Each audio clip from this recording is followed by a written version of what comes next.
Hi friends, ఈరోజు మా పిల్లల కోసం చికెన్ బిర్యానీ చేద్దాం అనుకున్నాను. అందుకని ఆనియన్స్ ఆన్ చేసి వేగించాను. చూడండి, వేగిన నూనెలో చికెన్ వేసాను బ్రో. చూడండి, ఇలా చికెన్ వేసి బిర్యానీ వేసి కావాల్సిన తగినంత ఉప్పు యాడ్ చేసుకోవాలి ఇలాగా.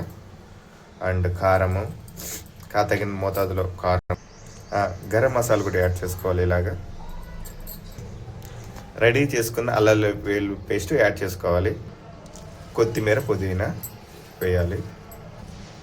సగం నిమ్మదబ్బ పిండుకొని మొత్తాన్ని అన్ని ఇంగ్రీడియంట్ కలిసే వరకు కలుపుకోవాలి. ఇలా అన్నీ కలుపుకోవాలి ఇలాగా మొత్తాన్ని.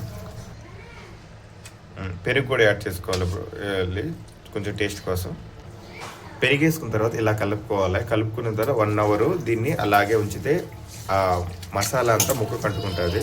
అందుకు 1 అవర్ అలాగే ఉంచాలి. బాస్మతి రైస్ని ఇలా నీళ్ళతో నానబెట్టాలి. ఇసురు కోసం నీళ్ళు పెట్టుకోవాలి ఇలాగా. కొంచెం ఉప్పు యాడ్ చేయాలి అండ్ మసాలా రిలేటెడ్ యాడ్ చేసుకోవాలి. కొంచెం ఆయిల్ యాడ్ చేసుకోవాలి. కొంచెం నిమ్మరసం కూడా యాడ్ చేసుకోవాలి. ఇలా ఇసురు తెలియేంత వరకు ఉండించి ఆ తర్వాత రైస్ యాడ్ చేసుకోవాలి ఇలాగా. 80% చికెన్ ఇలా ఉడికించుకోవాలా, బాగా ఉడుకుతుంది.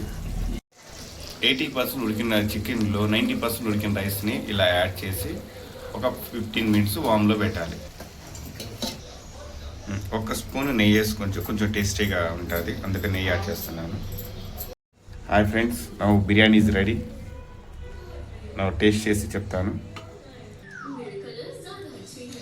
Hi friends, biryani is ready. నా టేస్ట్ చెప్తాను. ముక్క పీస్ చాలా కాలిపోతుంది.